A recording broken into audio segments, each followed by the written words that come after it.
I'm Mac McCarthy, and I help people with their breakups. And today, has Red Pill gone too far? Has Red Pill messed up some guys, actually? Has it hurt them in the dating world? In the marriage world? We'll talk about that today. It's definitely a topic that's gained steam. And I'll review a Corey Wayne video on that topic today. Also, The Rational Male by Rollo Tomassi, a really good book review book that by 1% Better, which is a great YouTube channel on book reviews.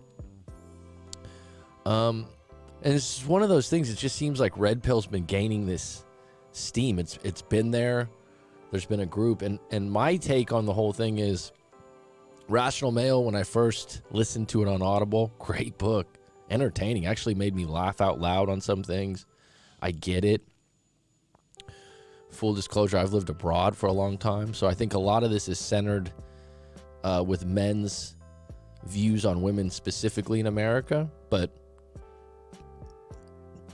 it just seems that way. When you get into these, what happens is they, men, women, there is some nuance to all this, and so what I've noticed from my end as someone that deals with relationships and breakups, and I don't really hang my hat as a dating coach because I think that Red Pill comes really in for dating. I think a lot of people tend to find Rollo Tomassi's work, The Rational Male, and some of these other things. And it's kind of funny because when I think of Rollo Tomassi, I think of The Rational Male. And now he has a YouTube channel and whatnot. And I think great book, good book for a lot of young men to read, or men overall to read.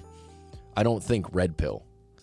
I think what's happened now, and this is just my opinion, is there's a lot of people that are hanging the flag Red Pill, which is fine, right? But there are actually different viewpoints within that community.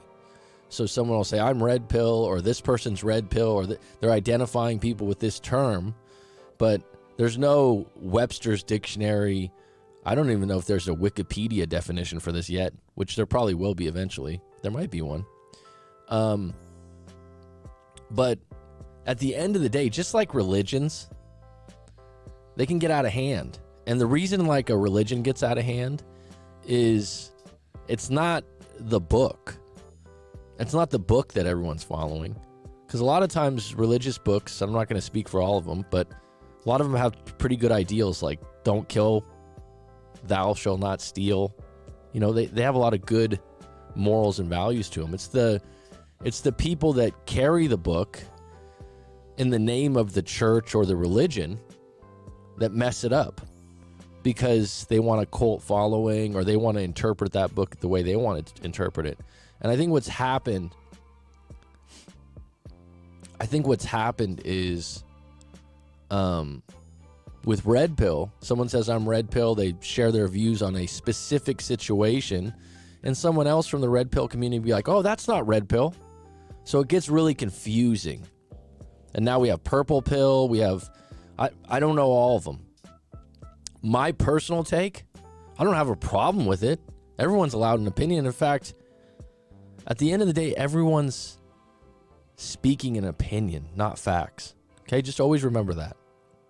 Unless there's numbers involved, even when you have research shows, scientific data shows, it's limited, right? It could be dissected. 2 + 2 is 4, fact. We can agree on that in the whole world. Okay, so when someone gets into Red Pill, there's a lot of things to agree about. There's a lot of interesting things. Like I said, The Rational Male is a great book. Rollo Tomassi, I have a lot of respect for because he's willing to have debates about this stuff. He doesn't just speak emotionally. And even if you don't agree with him, he's an educated guy. He's actually an academic. And he can have a calm, controlled conversation about this and not get emotionally involved, which is kind of ironic because that's a male trait, right? But I think some people that have hung the red pill flag, and I'm not talking about anyone specifically, in even Andrew Tate, who's just blown up, right? And everyone's like, oh, he's red pill. I've heard him say in a video, I'm not red pill. I don't identify with any one group. And really, that's how I feel about it. It's like, well, if you said Rich Cooper, I like Rich Cooper, if you've seen his channel. Someone might say, oh, he's red pill. I don't look at Rich Cooper as red pill. It's entrepreneurs in cars, talks about different things. But does he identify with it? I don't know. What I do is the individual video or the topic, decide if I agree or don't agree. But I don't want to ride with a whole movement. I don't want to identify with a whole movement. I don't want to be labeled in a group that I don't know. I mean, I don't know all the members, right? So it's one of those things. Someone, oh, well, then you're blue pill. Well, then you're this. Okay, according to you. I mean, I don't identify with any of the pills. If you want to talk about what I believe in is talking about individual situations, or what happened on your date, or what happened on your breakup, what happened in your relationship. But people take shortcuts and they go, well, men do this and women do that. There's some truth to that. Women are more emotional, men are more rational. That's true. Now, is there a nuance to that where you'll find a woman that's more rational and a man that's more feminine and emotional? Absolutely. So it's become this catchphrase. And it's fine. It's just consider the source within the red pill community, right? So if you come across someone that's saying that they're red pill or you're blue pill, or they're identifying you as this or that, or they're taking shots at you, just take the content from the individual, not the whole movement. That's all. And I think actually, I don't want to speak for him, but Rollo Tomassi would feel the same way. I'm sure there's some people that say they line up with him and he disagree with them on some things. And that's how to spin this, is that what I'm coming across now is there's a lot of guys that are like, well, I've just become red pill. All right, well, what does that mean to you?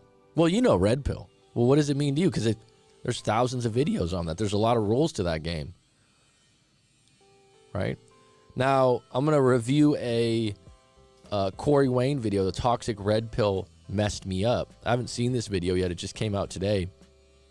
And I'm finding in breakups or in dating, some of these guys that are really well-versed, highly educated on attraction, they've almost watched too many videos, and then they go into dating and they're just trying to make the right move, or they're just conflicted by the fact that, well, I read this on Red Pill, so I'm going to just have to dump her. It's like, all right, well, I think it's really good for attraction, some of those rules, but what happened? And a lot of times, there's a short string on this, and it's, you got to create your own code of conduct in your life. What measures up with you? If you're going to go to someone that you think, this is huge, someone that's got, and this is what's clout now. Someone's got 500,000 subscribers on YouTube or 100,000 followers on Instagram, and someone goes, okay, I got to follow them. And then they speak. Right? And someone goes, oh God, I got to listen to this because I got 100,000 subscribers. I got so many followers. But the real thing is, it's like AMS, Alpha Male Strategies, that I just reviewed one of his videos. There was some guy asking for information about his breakup, and AMS is just like, well, I just keep her in the rotation. I still fuck her.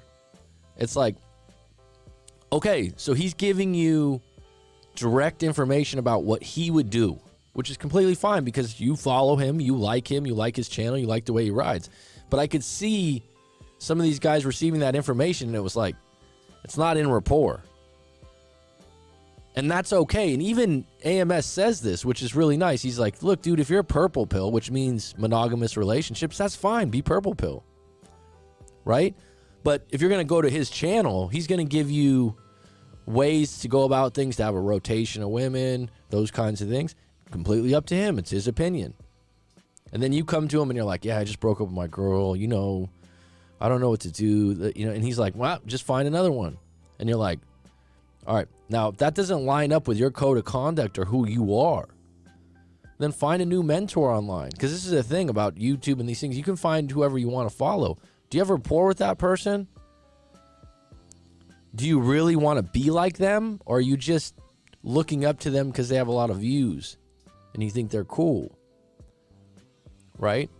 Like, what do you really want? Like, if you look at his line of work, he's like, I got a rotation of women. You know, I look at things this way. It's like, does that really line up with you? Or do you want it to line up with you because you think it's cool? I think that's different.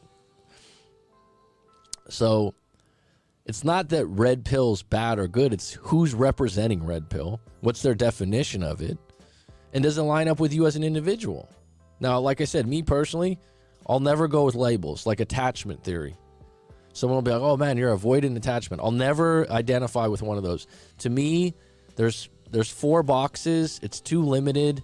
And I just don't think it's a good way to view yourself or to identify others. Just personal. Someone's like, oh, you don't know attachment. I know about it. I've read about it. I don't agree with it. I don't identify with it. Choice and also theories are opinions. They're not absolutes. So if you choose to believe in that, good for you. But don't think that that's a fact. If you think about attachment theory, right? That's one of those things that just came into play recently. So did we have attachment theory, you know, in the 1800s? Hell no. So what were people then? It's a made up theory that you could base things on or you can't. It's just an opinion. And I don't like you labeling me. Let's talk about an individual event, an individual issue, and break it down like that. I don't want to sit there and go, oh, I'm this. Right? Why line up that way? Now, saying that, there's red pill guys or people out there, whatever you want to call it, that I go, oh yeah, I agree with that. I can see where that's coming from. But at the same time, I could also say, maybe that's a little bit too far. That's my point. All right, we have Percy. No problem, bud. Good session today. All the best. Don Preisler. A real problem is that our biological identities have been alterated immensely, especially for men. External environments change. This is a workforce, birth control, social media, but our internal biology hasn't changed. Testosterone levels, pursuer, provider, protector. I feel many men's identity has drastically been altered in the last 70 years. Just saying. Well, that's a pretty deep, loaded topic. I'm going to say this.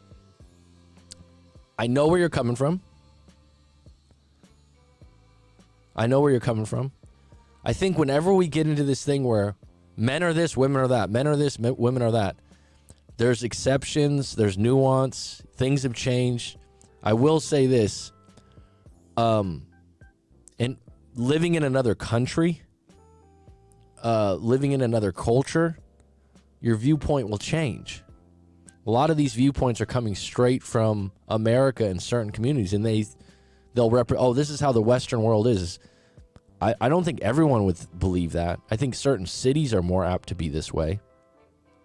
But have things changed? Absolutely. The internet changed a lot of things. Right?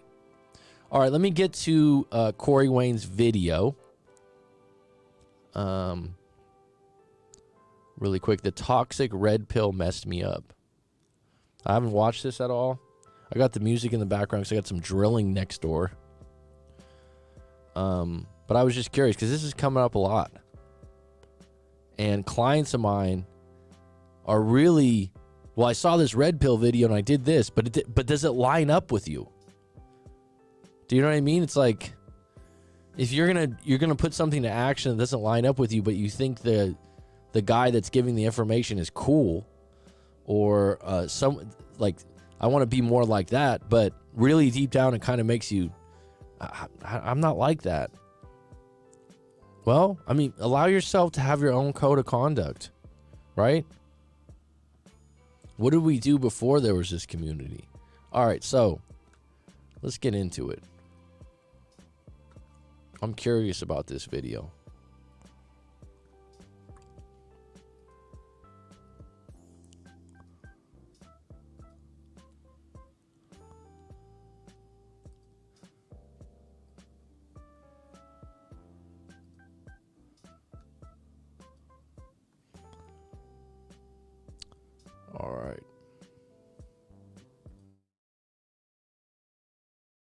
coaching newsletter.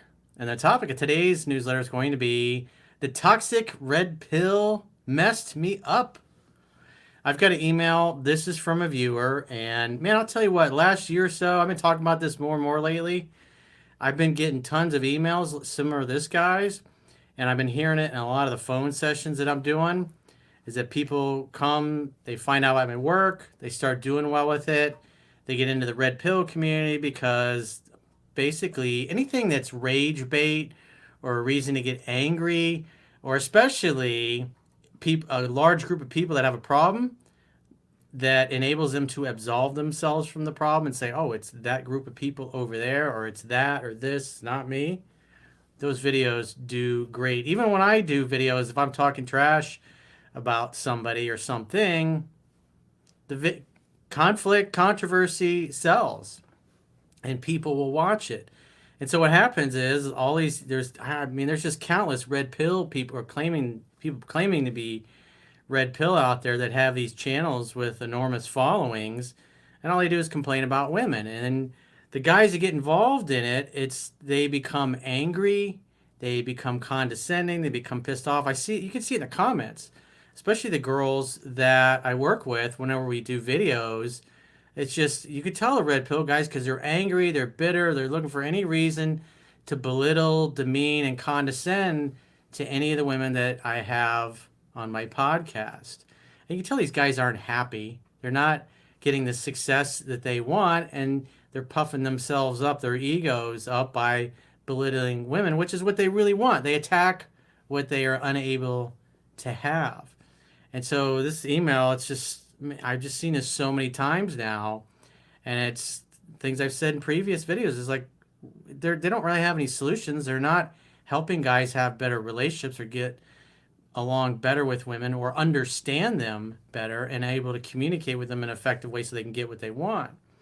And this guy's experience is, it's entertaining content, but at the end of the day, if it's not adding value to your life, it's kind of like when you look at what's become of the Instagram feed. And it's like I go on there now, I don't even see the people hardly that I follow or that I signed up for, and I see all this stuff from accounts that I don't follow, it's stuff I had no interest in, but the videos are interesting. And next thing you know, an hour has gone by, and you're like, all right, just one more video, all right, just one more. And it's like you have a hard time putting a device down, and that's how powerful the AI is that it serves you things that stimulates your brain and keeps you engaged. And that's what same kind of thing you see with this red pill stuff. Gets people angry, gets them upset, keeps them engaged, but it's not really doing anything to help them or to better their lives. So you got to choose very carefully what you allow into your mind. Whatever you focus on is going to expand. So if you're hanging out and consuming content from a lot of miserable, unhappy dudes that are pissed off at women, that hate women, that are angry about women, you're going to become just like them. Instead of guys that love women, that enjoy women, that Yeah, this is a big community, so I think generalizing about all of them, but I would definitely say that, it's polarizing what they come up with, right? And there's some good members of the community, and there's some ones like, I agree totally with what Corey Wayne's saying, where I watch some of the videos or I've seen him, and I'm like, this guy's just angry. And then there's a lot of them that I'm like, this guy probably doesn't have a very good chance of getting very many women right now. So why not go on a rampage or a warpath about how bad women are?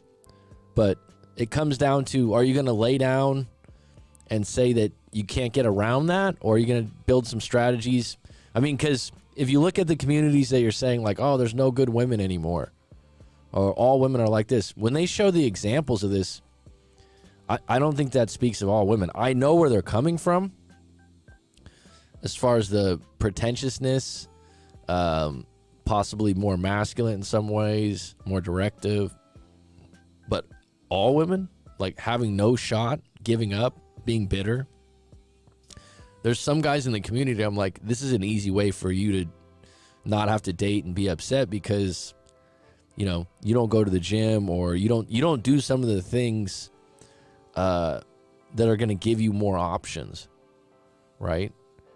That being said, are all the guys like this? No, not at all. Like I said, Rich Cooper, Rollo Tomasi, some of these people, they're pretty good. I don't think they meant. I think if you lined up a red pill convention, right? If you had a red pill convention, not everyone would agree, right? And they're all under the same roof, and they're like, we're red pill. But one guy's like, well, that's not red pill. This is red pill. It's like, I think a year ago back on Instagram, I'm not very active on Instagram, but I got an account. And I was like, Charles Bukowski, the writer I like, never forgot this. He had a quote up. He had a quote up. He's been dead for years. And I made a comment. Someone's like, oh, you don't know Charles. It's like, do you know him? He's been dead for 20 years. Yeah, but you don't know what he means in his right. How do you know what he means? This is what people do now. Everyone's a spectator of a spectator. I'm doing a reaction video. Corey Wayne is a spectator in some ways, right? But this is what it's headed. But with the red pill thing, like he said, gets a lot of views, man, amping people up. And especially like some guy just gets dumped by his wife. It's like, oh man, let me jump into this red pill community. And there's a lot of truth. There's a lot of stuff that lines up. But unfortunately, it's like once you go into one, like if you look at the Rational Male, it's got some stout good things. If you go to someone else's channel, they'll go all over the place. All right, let's get back to the video. How you doing, Rob? Enjoy feminine energy and the way they are and the beautiful things that women bring to our world. Beauty needs a witness, as Zan Perian says, and he's probably one of the best quotes I've ever heard from a guy to describe how you should look at women. Beauty needs a witness, not because you need something from them. You're just it's just like acknowledging that the sky is blue. And so let's go through this guy's email. He says, hi, Coach. First of all, thank you for your work. It has helped me a lot. A couple of months ago, I dove deep into the toxic red pill. I consumed lots of information about it from the most famous YouTube channels, books, and red pill gurus. I noticed that the more red pill content I consumed, the angrier and resentful I became towards women. We've done a few videos with Chunky a couple years ago, back actually when he was, I think, senior year in high school. He'd gone through a breakup with his girlfriend, got into the red pill content, and he became very angry and very bitter towards women, and women just stayed away from him. And Chunky's one of the nicest dudes around. Girls love Chunky. And so if you could take a guy that's friendly and cool and kind and everybody loves, and he starts consuming this stuff, and then he just starts repelling women, obviously it's the content. He says, not only that, but I objectified them more, and I thought that the only thing valuable in a woman was her beauty and youth. He says, even though they are both valuable, they are just part of an overall set of characteristics that make a woman truly valuable.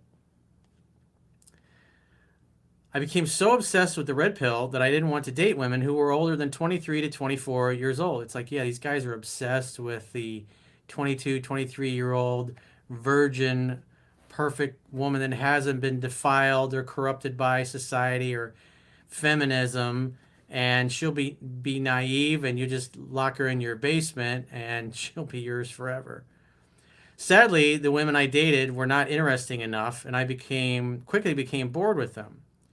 Sure, this doesn't mean that young women are uninteresting, but it's unfair to eliminate all women older than 24 because their sex appeal is on the decline.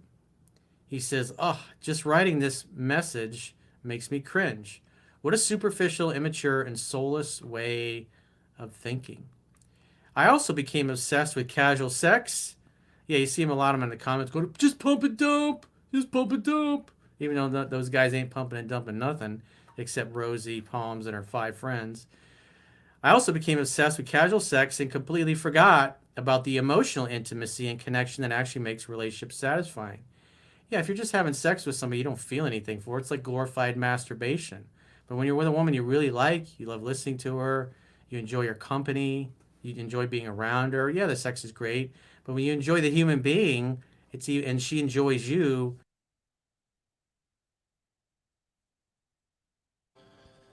That one comes up a lot. I think it gets So this is where it goes into someone that's red pill and then someone else is red pill. Who's making the rules, right? It's like Rob just mentioned here. The simplest definition is just understanding male-female dynamics for what they really are, nothing more, nothing less. There you go, an angry man using red pill concept to fuel his hate.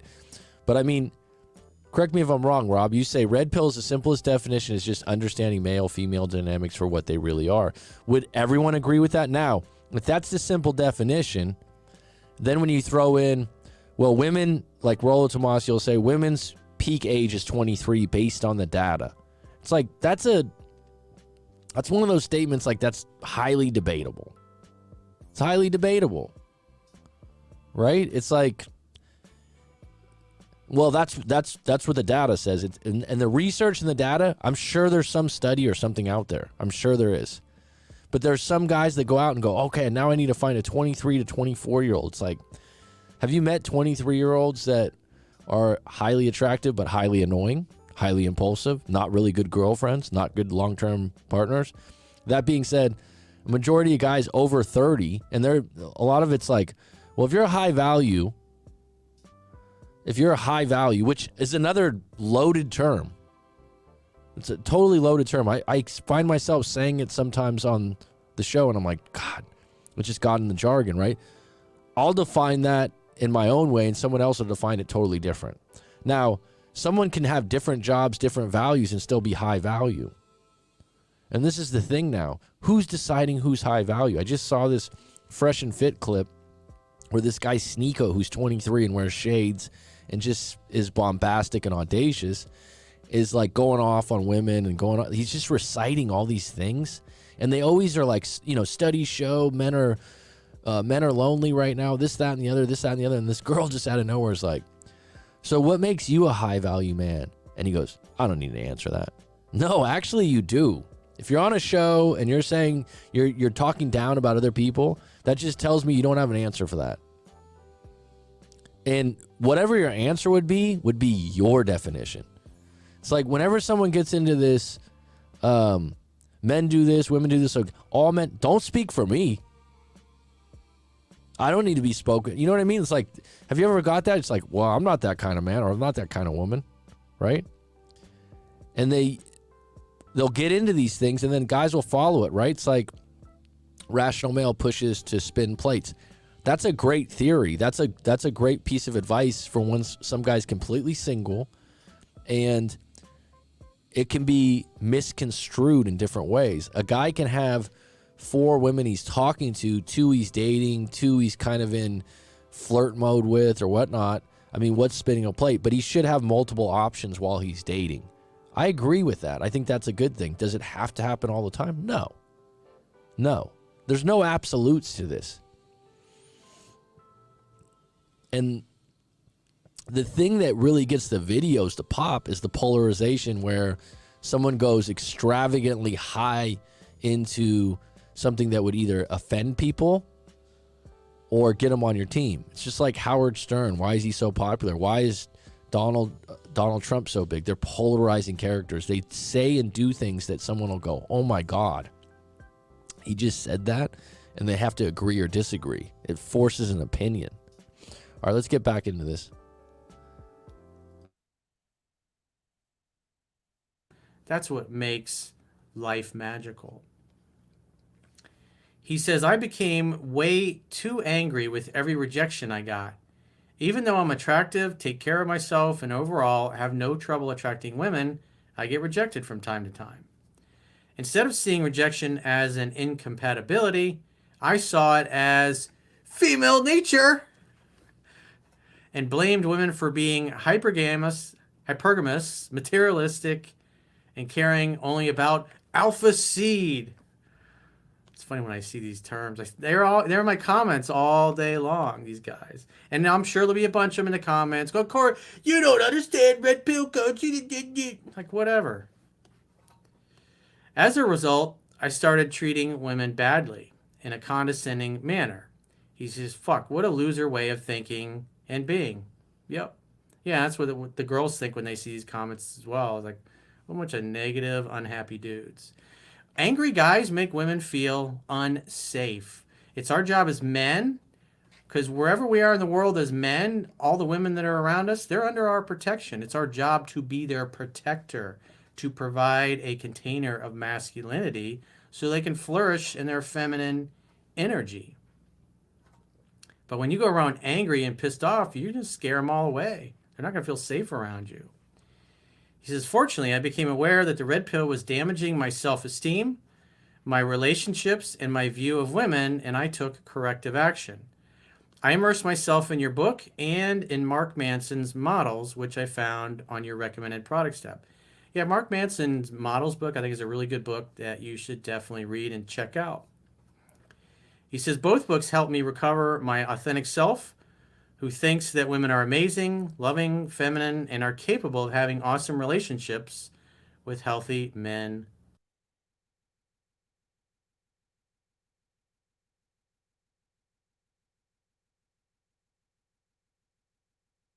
Mike's muted. I did this yesterday, going on and on. There's good women and bad women. There's good men and bad men, and there's the ones in between. What happens is you go out on a date or you have a run of being with women that are pretentious or fit the narrative of red pill, right? And that's usually due to filtering. That's usually due to the areas that you're meeting these women in, right? Like Fresh and Fit. All the women on those shows, none of them are lawyers, doctors, teachers, I don't know, computer programmers, scientists. You know what I'm saying?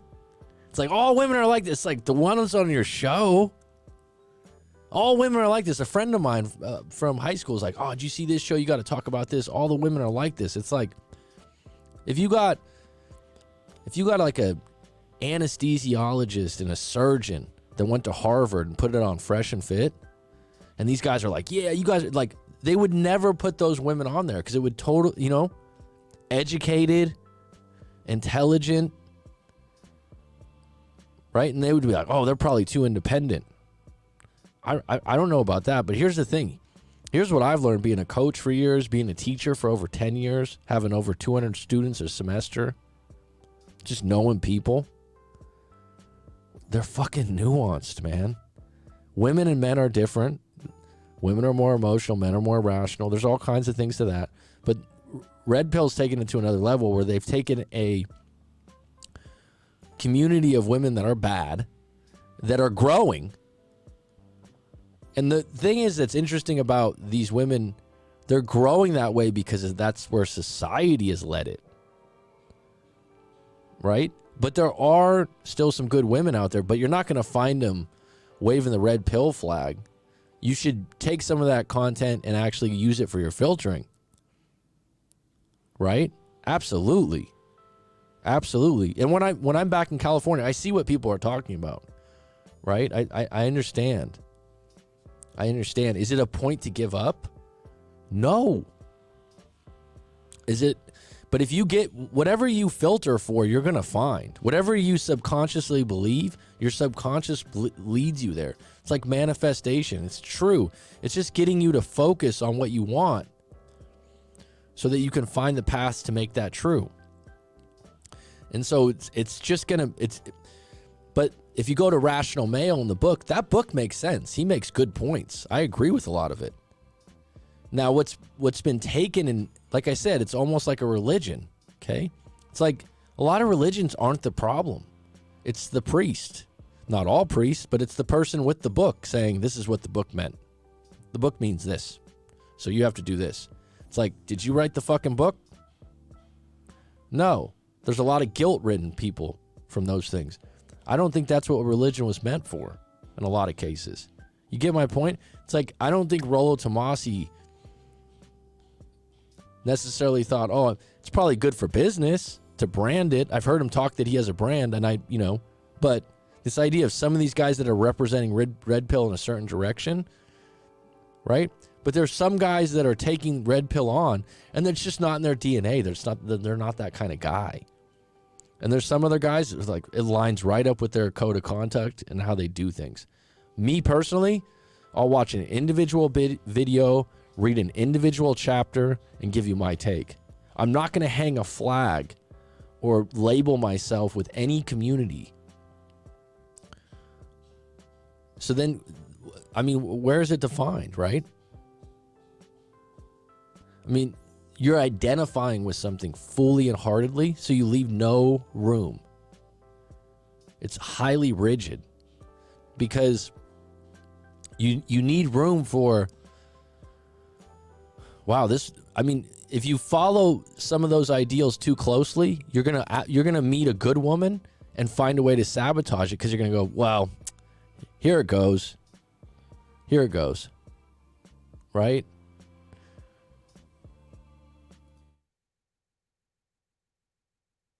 Like us. You attract how you act. If you're angry and you're bitter and pissed off, you're going to draw women into your life. They're going to help you become even more angrier and pissed off. Whatever you focus on expands in life. He says, fuck the red pill. It's creating an entire generation of men who think that women are the problem. Yeah, it's much easier to blame other people. As the late, great Don Shula said, strong men blame themselves. Weak men blame others. In fact, what are the odds of all women being the problem versus the red pillars being the problem? The answer is obvious. Very true. He says, sure, some women are actually a problem, but it's our responsibility to filter the women who will make us happy from the ones who won't. Yeah, if you keep attracting the same kind of woman over and over, or you keep attracting the same kind of friends or people or business partners over and over, the problem is you. He says, I'm glad I found your work. You are doing great work. Well, I appreciate the email, and congratulations to you for getting out of that negative tailspin. And I think it's good to see what's out there and learn, but it's like these guys really, I don't see them having solutions, and they don't talk about solutions. They talk about awareness or women's hypergamous nature. Hypergamy doesn't care. It's like, how's this stuff going to help you? How is it going to help you determine whether or not the girl's interested in you or not, or whether she's a high character person or a low character? I do believe that understanding hypergamy has value and what that means.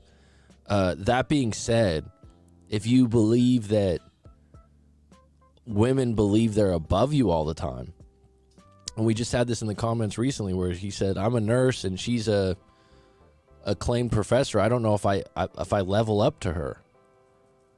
I mean, is that coming from a red pill or hypergamy ideal? You know, I think that hypergamy, if you were going to line people up, you go, oh, give me your resume and I'll see if you guys line up. But it gets rid of the nuance of personalities and chemistry. You know, someone that's highly successful can be with an artist that's not financial. Oh, that doesn't happen anymore. Yeah, it does. Some of the weird relationships I see. Hypergamy exists. It does. It's absolutely something to be aware of. It's something good to know. But to be paranoid about it or be looking for it all the time, I'm not sure about that. This is another thing that being a part, identifying with a community and making it your code of contact, you start to become this police of other people saying, oh, well, this guy, because he doesn't follow red pill, he's a beta. He's a beta. That's thrown out. Oh, this guy's a total beta.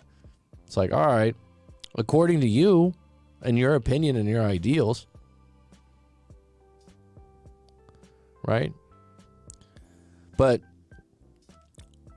I'm going to show Rollo's book in a minute and go into that. And like I said, my main point about this is I think you should read the good books, The Rational Male, those kinds of things, and draw your own conclusions. I think when you start to go into what red pills become in the name of getting views and some of the other correspondence, it's gone way in a different direction. And now guys are kind of watching their step every time they date to see if they line up with red pill rather than just going on bad dates sometimes. It's like part of the process is going on some bad dates. It's like, wow, that girl was a mess yesterday. She was full of herself. You know, if you sit there and go, they're all like this, when you start generalizing and saying like all women are like that, it's kind of limiting the situation for you, right? I'm not saying that there's not truth to it. But like I said, I don't see any of these guys having women on their shows that are doctors, lawyers, Harvard grads, quote unquote high value women that are intelligent, that have some morals and values. Are they, let me just ask you this. Are they even still out there, Rob? Is there some ones out there? Rick, are they out there? Is it possible? Do you have any friends, family, or colleagues and you go, man, she's a good wife? Where'd he find her? Man, that's a good one.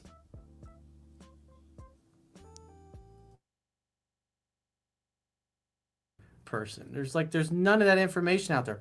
All it is like some autistic nonsense that you focus on looking for reasons to be pissed off and bitter towards women. They don't have any solutions. They even tell you that they don't have solutions. They're just giving you the awareness. Nonsense. So if you got a question or challenge and you'd like to get my help, go to understandingrelationships.com, click the products tab at the top of your screen, and book a coaching session with yours. Yep, go ahead and book a coaching session with Mr. Wayne if you like. He's a legend. But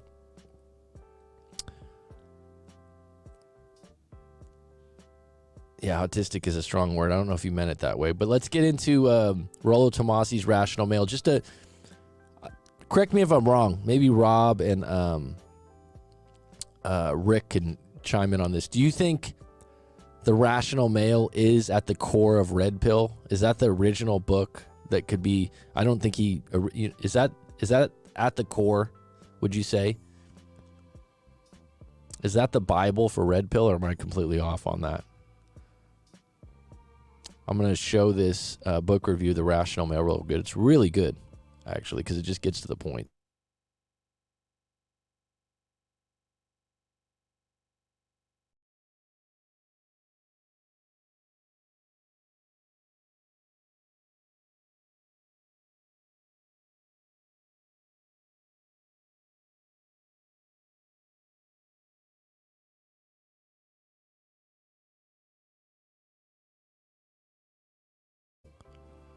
I like that, Rick. My brother, hands down, has the best wife. Great Christian woman, walks her faith, as does my brother. They are, by far, hands down, have the best relationship I've ever seen. That's not being biased. So where did he meet her? Right? Are those women still out there? Good question. Someone might say, oh, they're for... What I really find a lot of times is if I ask a guy that's being kind of negative about that situation, the first question to me is environment. It's kind of funny because Rich Cooper, who I like, a lot of times the first thing he'll ask guys is, how much do you weigh? How much do you weigh? Because he's always like that. You start there, and Rich looks like he's in great shape on his show, but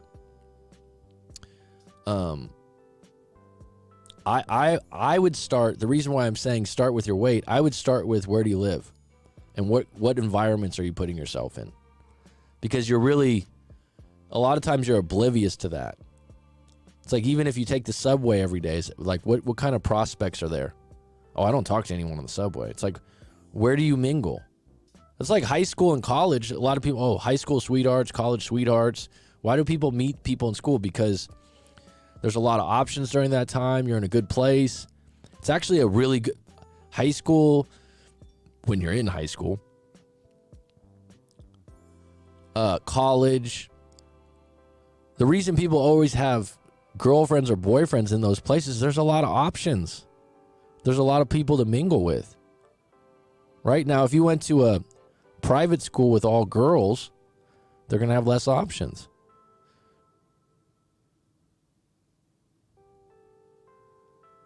Recognize that he won early in life and cashed in their chips. It takes a lot to recognize that early.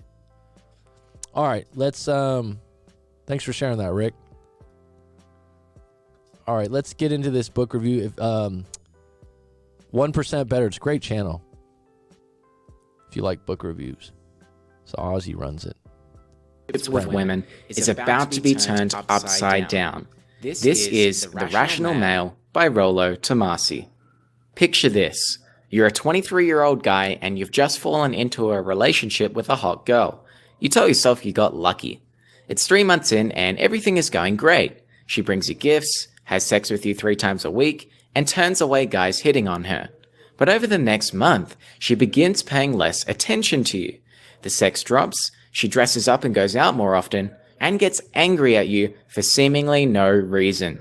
She no longer brings you gifts, she doesn't tell you she loves you, and she embraces the attention she gets from other guys. What the hell is going on here? Most guys would say women are just confusing, but that's bullshit. There is a rational explanation for her behavior thanks to red pill philosophy. When women hop into a relationship with you, they see it as joining you on a roller coaster ride with you as the leader. Soon they discover that you aren't leading. You try extra hard to please her by saying yes to everything she wants because you think you are being a loving boyfriend.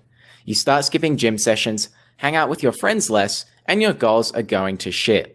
The relationship dynamic results in you becoming a slave to her, and this she finds extremely unattractive.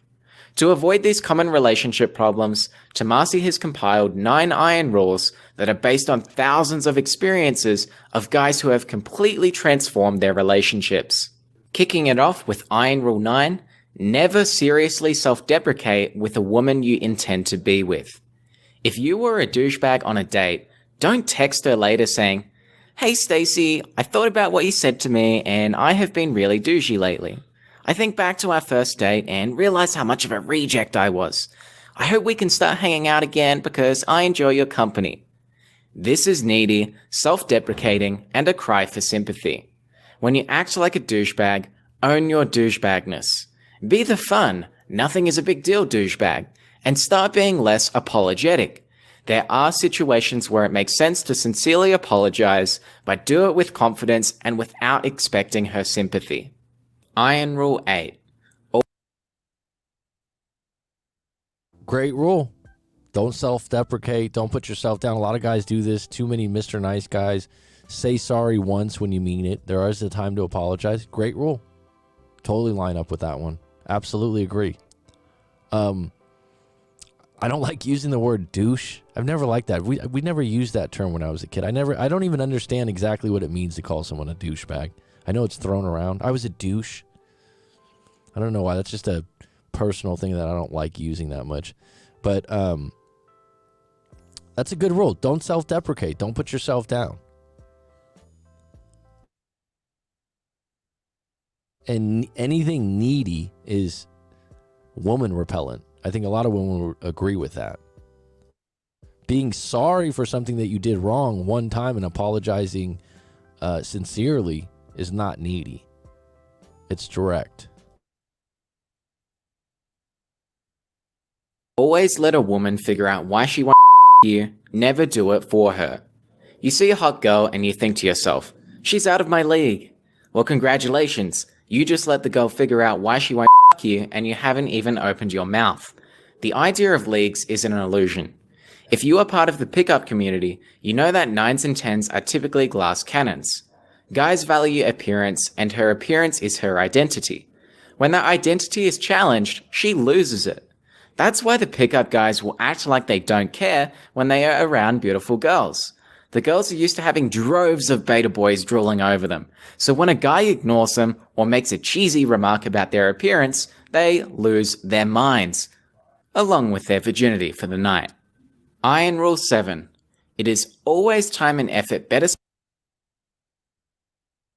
Okay, so that one could be nuanced. A lot of 9s and 10s or women that are highly attractive are sensitive deep down. A lot of them, there's a lot of women out there, and I'd say that some of the women right now in the chat, go ahead and chime in on this. Petty Betty, Sabina. You have some female friends that are highly attractive. Number one, they put some work into that. Number two, a lot of times they're actually highly insecure, which drives them to look their best. So what he was saying before, that they're glass cannons to nag at them or maybe take a shot at them. You know, here's the other side of that. There's some women that are highly attractive, that are educated, that know their value, that wouldn't bite on that. Okay? Like I said, doctors, lawyers, highly successful types, right? Or scientists, a teacher, whatever. There are some women that are highly attractive that wouldn't bite on you putting them down for being a 9 or a 10. I absolutely agree with what he said about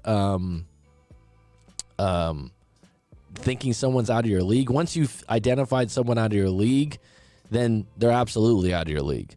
I mean, trying to get a woman that you think's above you is just not going to work. You got to believe that you're capable of bonding or meeting with that woman prior to. There's something off there. If you think of her as a person that you want to get her autograph, and there's some guys like, oh my God, they go into, oh my God, they're starstruck. Yeah, no, it's not going to work. All right, let's get back to it.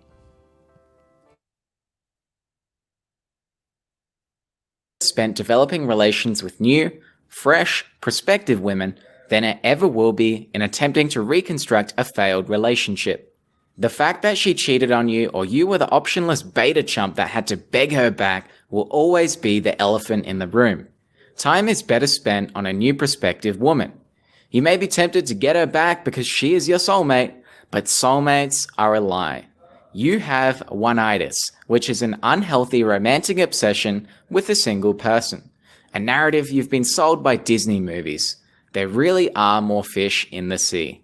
Iron Rule 6. Women are fundamentally incapable of loving a man in the way that a man expects to be loved by a woman. It's time to let go of another fairy tale. Unconditional love. You believe that love matters for the sake of it, whereas women love opportunistically. You want to be loved for who you are, so you try to build your relationship into one where she loves you according to your concept, but it never happens. A guy imbued with this false belief can't tell when she no longer loves him, so it's no wonder he freaks out when she breaks up with him. You can try to convince her to keep the relationship going, but you cannot force her to love you. Iron Rule. I mean, these are great points, right? There's some nuance to it, but chasing one-itis, which means soulmate, or this is the only one I ever want to be with, a broken relationship where you've been cheated on, where they've proven to be a bad partner. He's saying don't spend time trying to repair that or go back to it. Again, there are some situations maybe where you're married, where you have 5 years. There are some situations where maybe you want to repair that. And this is where, as a coach, I'd say let's talk about it, right? Let's base it on where you're going with this. Because this is great advice. But if you can't get it through your head or it's not right, then you need to talk to someone and figure out why can't this work for me? Why am I stuck on one woman? Right? Why am I stuck on this relationship that I want back? You need to talk about it. You need to explore it a little bit more. Find out why that is. The other idea that there's no such thing as unconditional love. I would say that there's such thing as unconditional love. It's just not guaranteed to be all the time. What I've known dealing with breakups specifically, people will change. They change from environments and circumstances. So hypergamy is real, but more what's gonna trigger hypergamy?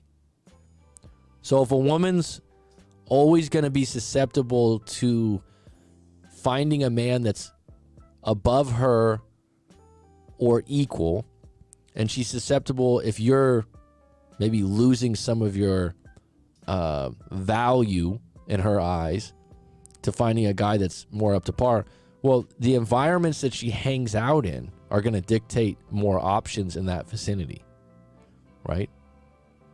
Okay, like it's like there's certain environments where you're like, oh, she cheated. It's like, where does she work? Who does she hang out with? Yep, there you go. The single friend that just had a divorce, really bad one. That one's really common. And sometimes guys get out in front of it and they're like, I just told my wife she can't hang out with Katie anymore. It's like Katie's single. She just came out of a bad divorce. She's getting frisky.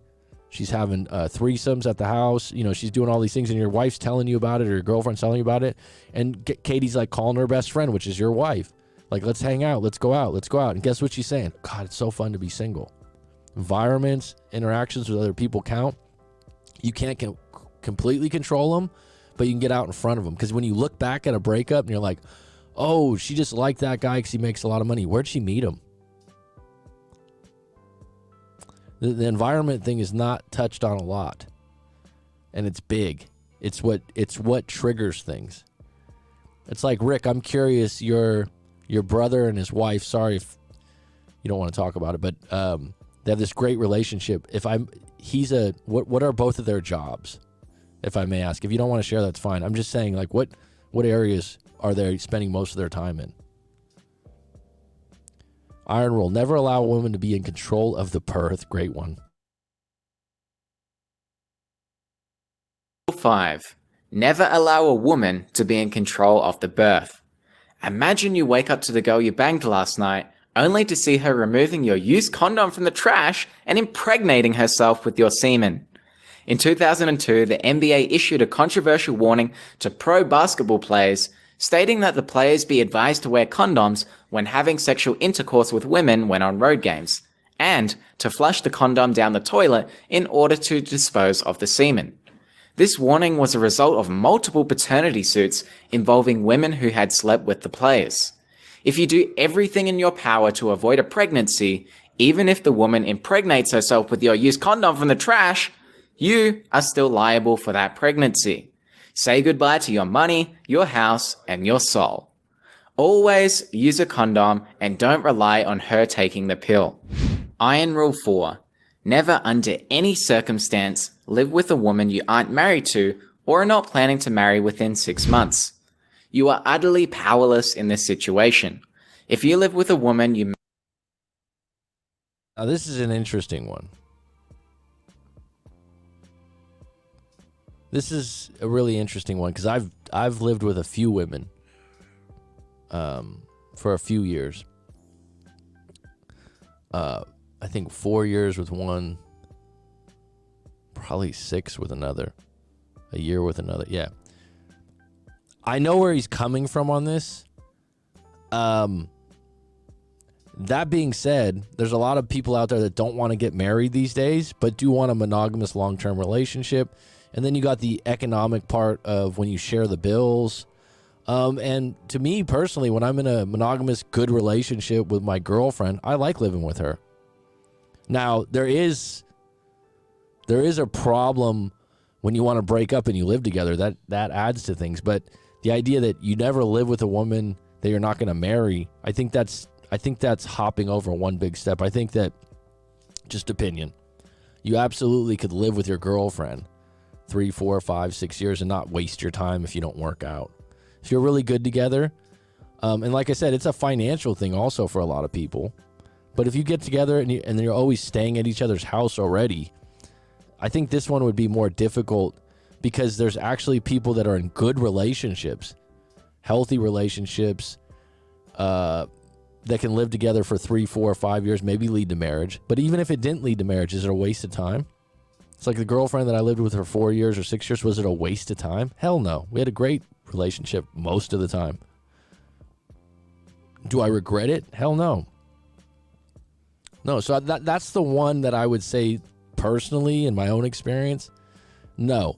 Now, if you just move someone in right away just to save money or they push you into it, that's not good. That's not good.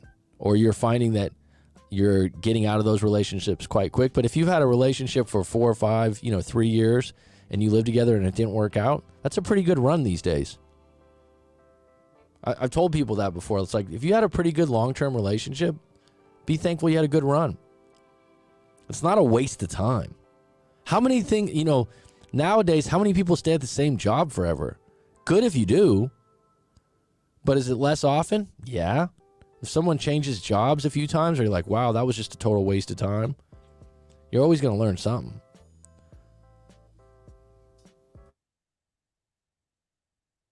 May as well be married because upon doing so, every liability and accountability of marriage is then in effect. Moving in with your girlfriend is an attractive option. You save money on rent and believe you'll get a consistent supply of pussy. But then you commit to living with your girlfriend and you notice a significant decrease in her sexual availability and desire. Competitive anxiety and sexual tension is removed. She can now comfortably relax that she is your only source of sexual intimacy. She's in the perfect position to negotiate the terms of her desire in exchange for a living arrangement.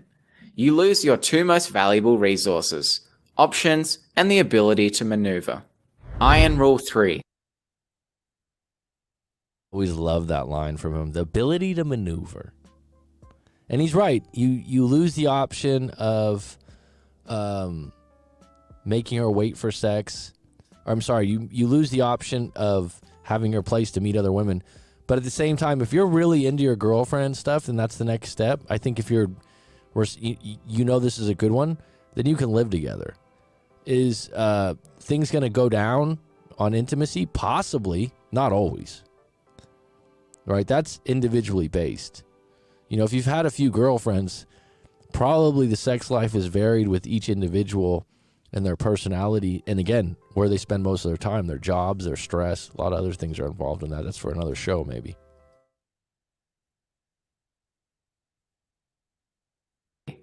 Any woman who makes you wait for sex, or by her actions implies she is making you wait for sex, the sex is never worth the wait. If your girlfriend wants to you, she will find a way to you, not make you wait until your birthday. If you are single and haven't had sex by the 5th date, then pack your bags and move on. Iron Rule 2.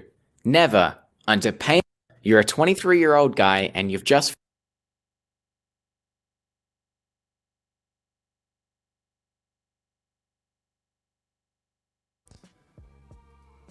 That's one I'm not sure of. I mean, the 5th, because literally someone will read that and go, okay, on the 5th date I didn't have sex, we're done. Or I've even heard other red pill channels say it's like 2nd or 3rd date, if she doesn't want to be with you, she would have already slept with you. Now, to me personally, there's an interesting irony to that. Because to me, if you're going to look for a good girl, one that's loyal, then she's probably going to hold out. Right? She's, you know, to me when I read that, it's like, I remember I had a girlfriend and we dated probably for 3 weeks or a month. I don't know how many dates would have been included on that, but we were talking back and forth. We hooked up a few times. And I think someone had told me like, oh, you guys didn't have sex for 3 weeks or a month. And I was like, no, we didn't hook up till, you know, wow, man, that's oh my God, wow, you waited that long? It's like, she was a really good girl. I mean, I knew that was part of her values. I didn't push it, and I was happy to hang out with her and go on dates. And you know what else? I had other options. I was talking to other women. This is the girl I wanted to be with.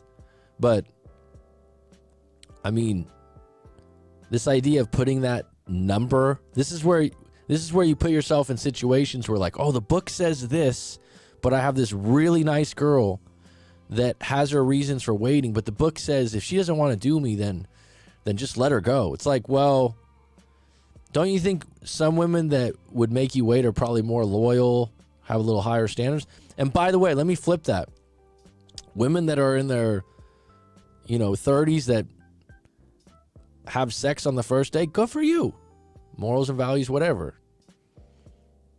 But that being a measurement, there's some women out there that are, they're selective, they're prude. They haven't been with a lot of guys. I've had clients like that, and they're not going to do it on the first 3 or 4 dates.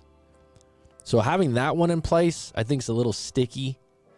That you're actually setting yourself, like you have a number on that. Absolutely. Petty Betty says, is she worth the wait? Absolutely. She's a great girlfriend. Never regretted it. Never. And this would also incline some people in this community to be pushy. Like, I got it. If I don't hook up with her, then I'll know. Like, you're going to eliminate a girl that puts intimacy to the back door the first 3 or 4 dates? I think that's possibly up for some more self-discovery if you are attracted to her and you like your interactions. Like, if you like dating her and you like hanging out and you see, like, this is why it's case by case. I mean, Rick, Rob, Don, some of the guys on here, would you, if you were dating a woman that you thought was good, would you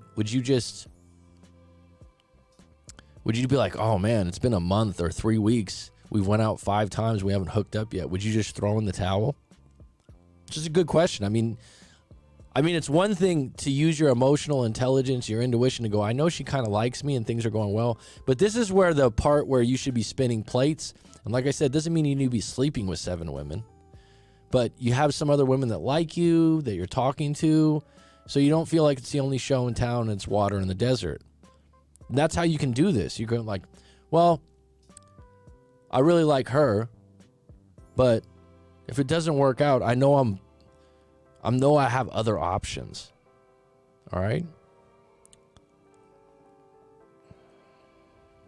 I think I skipped by accident here. Hold on a sec.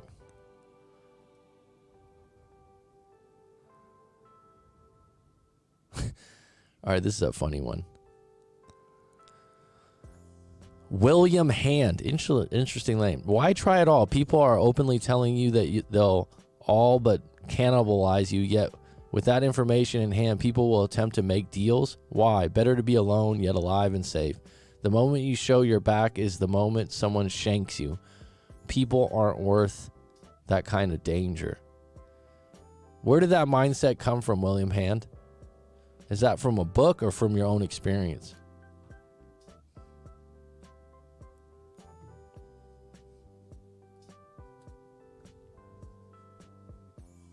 Or explain any detail of your sexual experiences with them to a current lover.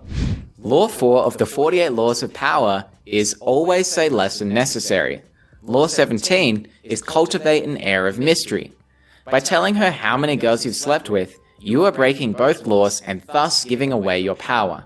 Keeping it to yourself plants a seed of competition anxiety in her and stokes her imagination. By revealing your previous sexual partners, you also give her ammo to use in a future argument. And lastly, iron rule number 1. Frame. I think if you want to know how many, and this comes up for guys, especially in their 20s, I find. They're in a new relationship, their girlfriend's, hot to them, right? And they were like, all right, how many guys have you been with? Now, if you were going to ask that question, which some guys want to know, and maybe Rational Male or the Red Pill's like, you should never care. Me personally, at this point in my life, I don't care as much. Am I curious? Hell yeah. It's going to be a girlfriend. Now, when you get to the point where you ask that question, you're going to open up the door for them to ask you the same. Now, the classic one a friend of mine would say would be, well, a gentleman never tells. Well, I'm not really sure. That would take me some time. I have to think about it. Those are ways to deflect it. I would say, though, if it's a pressing issue, then why is it a pressing issue? But I wouldn't openly have that conversation. But usually, guys bring it up first, especially in their 20s. And a lot of times what it is the guy has less. Like maybe he's been with 6 women, and he has a feeling his girlfriend's been with 20. Just be careful that you ask that question, that you're prepared to answer it as well. Because if you ask the question, you're kind of opening the door to answer it yourself. If it never comes up, fine. I find that most women, or a good amount of women, care about that less than men. Men for a lot of reasons, obviously, because it's a loyalty check. Usually want to know at some point. Now, if they don't want to know, they're probably at a point in their lives they've been with so many women that they don't want the question asked to them, or they're just completely fine not knowing. They know better that it's something not that important to them. And then on the flip side, if they're with a woman in their 30s and the woman's like, you're just the third guy I've ever been with, I've only had 2 boyfriends prior, it feels kind of good. It's kind of a plus. But to deflect that question, like I said, a friend of mine, gentleman never tells. I have to do some research on that. I'm not sure. I have a bad memory.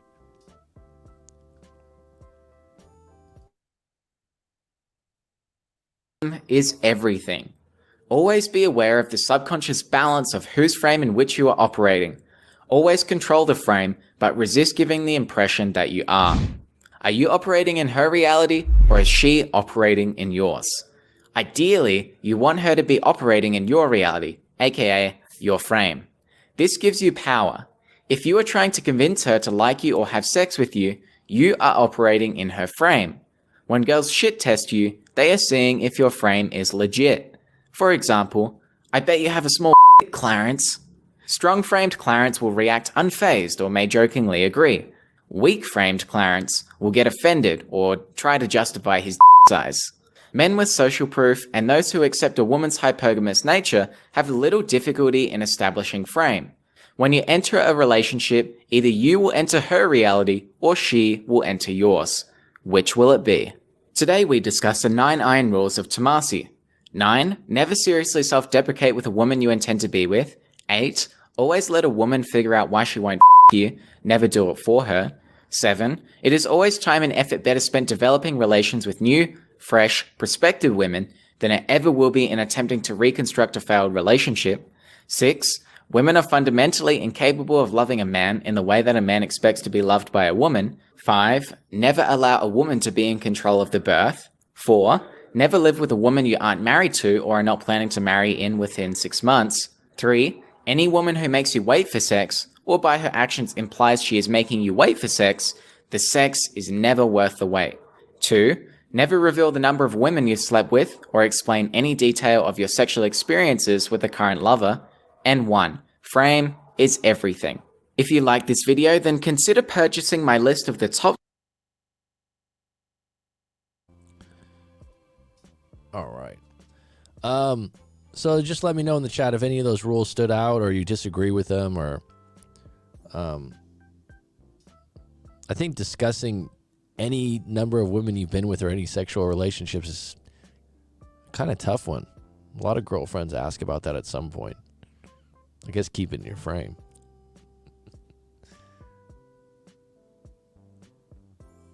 As far as probability goes, of course, everyone isn't going to get you. That's obvious. The problem is that enough people are like that to where it's a legitimate pull. Not worth it, not one bit. Well, William, everyone's entitled to their opinion based on their past experiences. And so we're always a slave to our experiences, and this creates our rules, regulations, code of conduct, and what we do in the future. So if you've had enough experiences where, you know, that's true to you, okay. Right?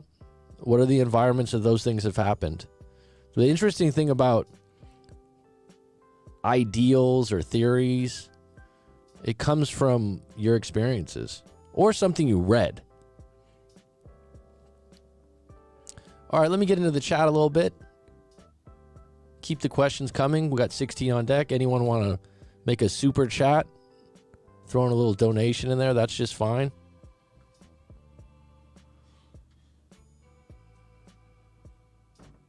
Let's take a look here.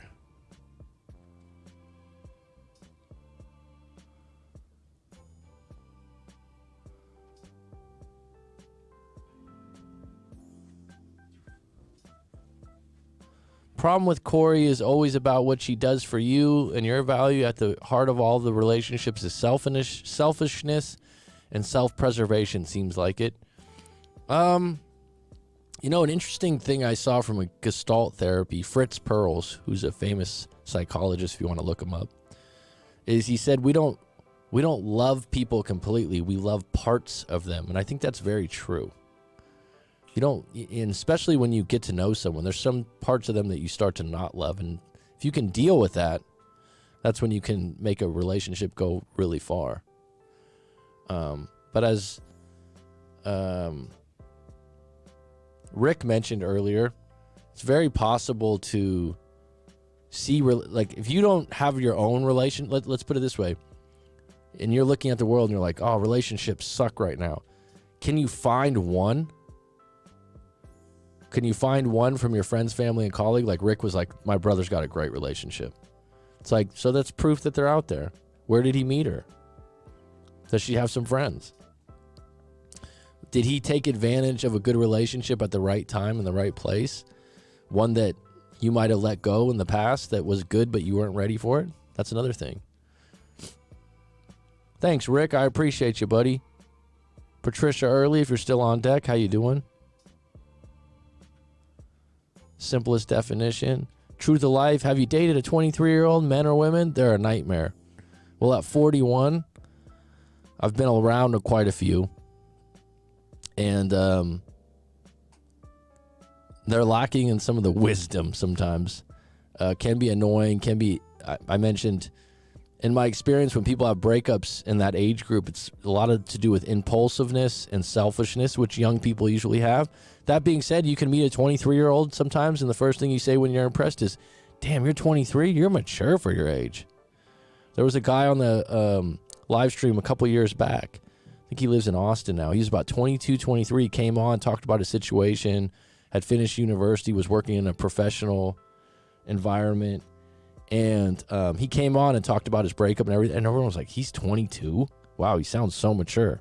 There's people out there like that. There's women out there too. That being said, the odds are against it. You get a 15-year age gap and it's from 40 to 25. It's going to be fun for attraction. Attraction won't be the problem. Connection and chemistry, seeing the world in different ways is going to be the problem over time.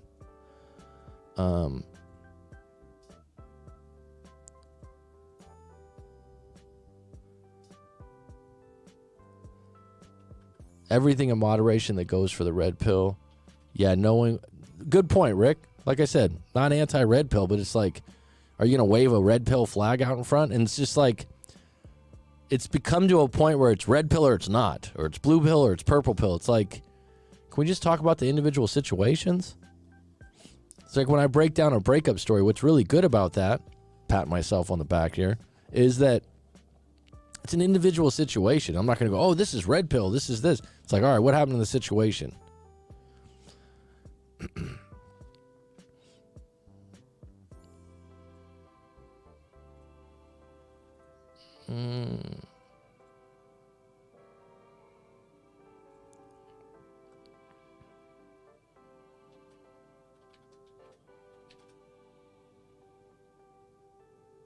I'm just reading the chat real. I read this book.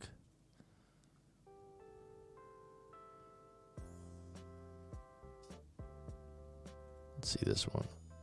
Tomasi had some YouTube internet fight with Magna guys. They made campaign he is fake. Really? God, the bigger you get, the more problems you have. Like if you got... It's not fun to be famous these days, is it? The problem is never without ourselves. It is always within. The pills are really nothing but a placebo, yet once ingested, then is when they can have power. Belief is power, my friend. DP. I don't know if that's a good name to call you.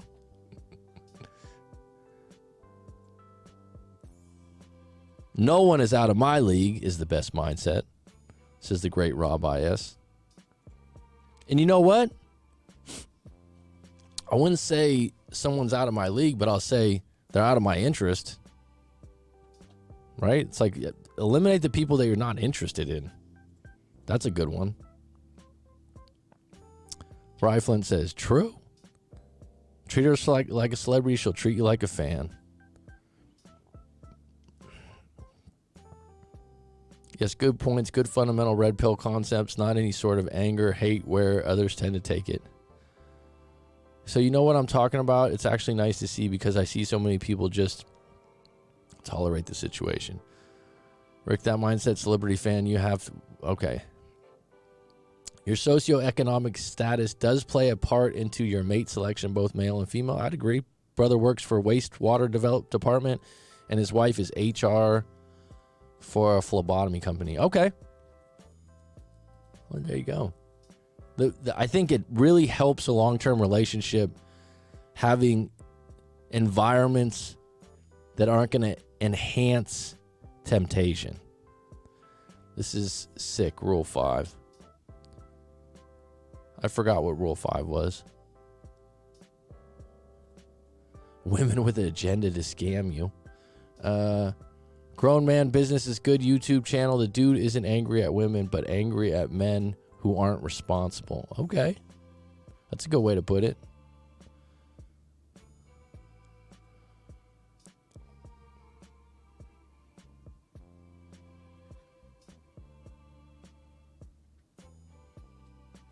Rye Flint says, I'd never ask how many women he's been with. It's irrelevant. Women don't care as much as men.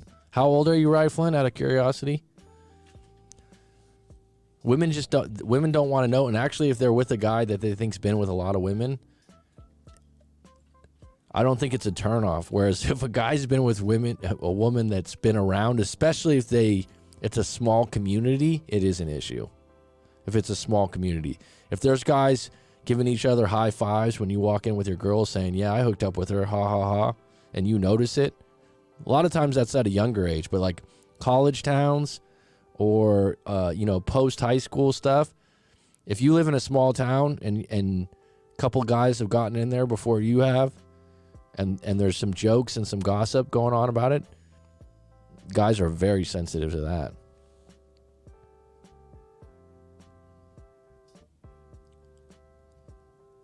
Hand to love or be loved is always worth it.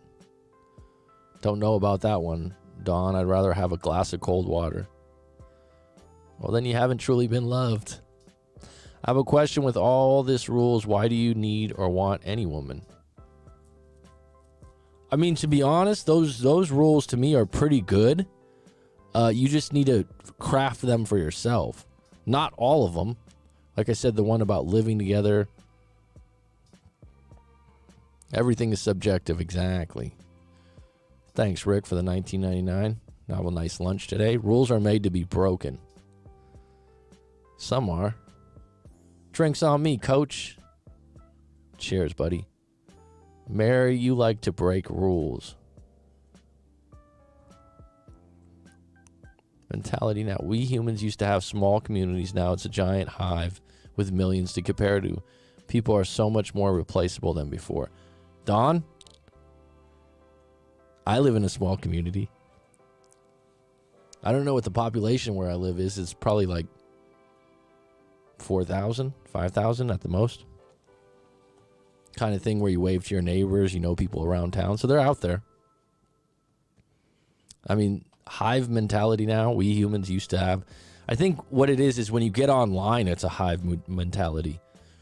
But there are communities out there, you can find them, that are smaller and more, like make it something you're looking for.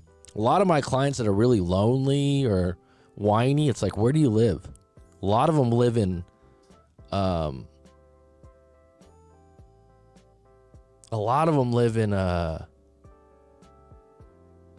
one-bedroom apartments, not a lot of windows. Like, do you like your apartment? Yeah, it's convenient.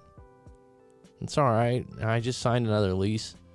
I've lived in apartments before that don't have a lot of windows, have a community pool, have a nice stove and all that stuff. But it's like, when I moved from them, I'm like, that place was like jail. So really take some inventory on where you live. I can't move. Why not? Sometimes you're even better off, getting a room at someone else's house. Is it over 9,000? I don't know what the population where I live because it's a small community. It's within a mountain range. So the city limits are kind of small. It's a beach town.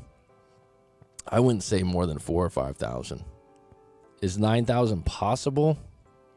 I don't think so.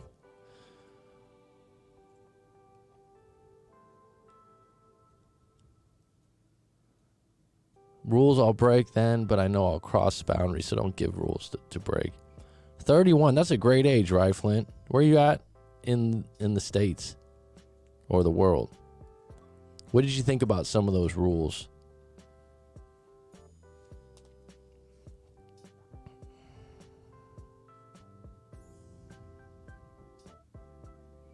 I did have one. I'm just going to get into it really quick. Kind of off topic, actually, though. Someone left a comment yesterday to ask me a question. I said, your roommate's drama is your drama. Your roommate's problems become your problems. Someone told me that when I was like 19 or 20. I remember being in a few roommate situations in college and going, oh, fuck, I remember that one. Australia. Oh, I was way off.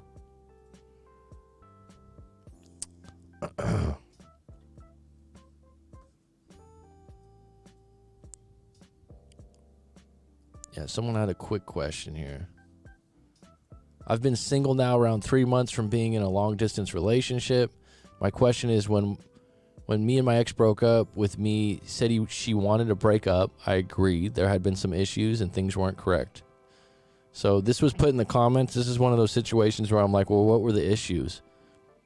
right? It's not going to be able to help me give you a better answer. I didn't put up a fight and just thanked her for the honesty.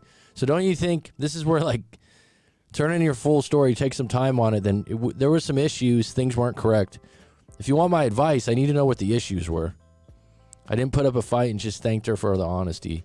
I was initially thinking the breakup was a good idea, and I may have vocalized this to her. However, I now think strongly I want her back. I'm concerned, and again, you're not sharing any of the issues with me, though.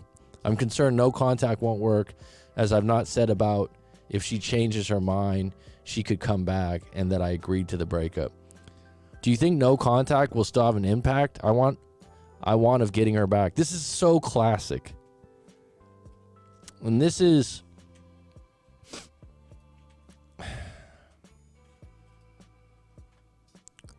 now doing this for a little while, it's like you're so focused, like, I just want to get her back. You're not... oh, let me just put aside what the we had some problems and some issues. I'm not going to mention those, but if I go into no contact, do you think I can get her back? What? What are the problems? Are they fixable? People glaze over this. Do you still trust her? So, like, now that I'm lonely, I just want her back. And this is where, like, so looking at these other channels I'm doing reactions to, I'm like, X back kit.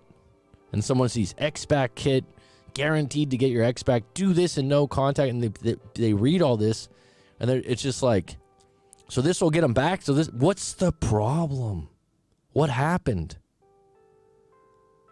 Oh, and then it's like, well, you know,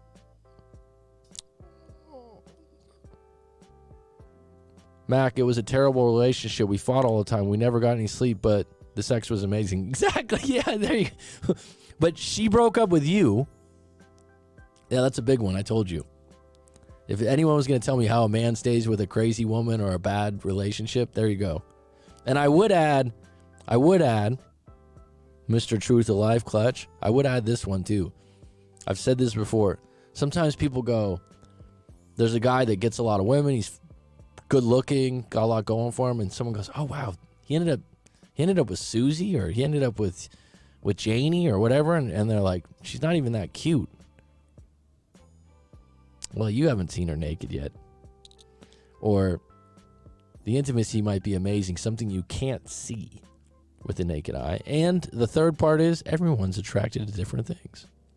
I've heard that before. Working in places with a large employee base, someone ends up with another employee and they're like, he ended up with her? How'd that happen? Well, you'll never know. But I got a pretty good idea. It doesn't have anything to do with her not looking her best at work. But going back to that question, it's like, hey man, can you help me out with this? I just want to get her back. I think doing no contact and then leaving it like, hey, you can call me. What happened? What were the problems? Well, we had some issues and some problems. You want to tell me about them? Well, I mean, you know, I caught her texting someone, or actually I cheated. It's like, those are big issues, you know? Like, how am I going to give you advice? How am I going to give you advice then? I don't know. And this is a thing. There's a lot of episodes on YouTube out there that, and it's funny because I think what happens is someone like that just keeps looking for the channel that will give you the secret sauce of no contact where they'll come back. So they'll watch like fucking 200 of these videos, and then someone will say like, just do this, this, and this, and then someone else will say just do. It's like, you want to know the real secret sauce? Is getting to a point where you understand the problems that they were and if they could ever be fixed or not. And then understanding that they probably won't be fixed in a day or a week and you need the smoke to clear. And then thirdly, if she broke up with you, she's got to call you, and the problems have to be better than they were before. But if you don't mention the problems, what do I do? And this goes to, well, I just want a quick answer right now. It's like, all right, yeah, stay in no contact. And what time, when can I expect a call back? Good question. Even if you got a call back and you're this antsy and anxiety ridden, you're not going to be in a very good state. All right, this has been good, folks. We're an hour and 30 in. Thanks, Truth of Life, for that great one. Terrible relationship. We fought all the time. We never got any sleep, but, you know, sex was amazing. Well, that counts. Does the toilet flush? Some no contact will last a lifetime. No, it's just when people put, rather than book a coaching session or send their story, and it's like, put in the comments, I'm in no contact right now. Will it work? Oh, what happened in your relationship? No one, anyone that says anything will work fully guaranteed is full of shit. They really have to comb through the story with you, and you have to get to a point where you're like, all right, I'm okay with taking this run at it. But the idea, like, I'm going to wait in no contact, no bueno. All right, folks, I'll be back on deck tomorrow. This was spirited. This was good. Thanks, Rye Flint. Thank you, Petty Betty, Clutch, Don Preisler from Preisler Auto. I feel like it's a name from Tommy Boy. Sabina, Rick, thanks for the $19.99. You are appreciated. William Hands on. Thanks for giving your take, William. It's appreciated. Rob I.S., guardian at the gate. Always in uniform. Have a good one. Take care, Roller Girl.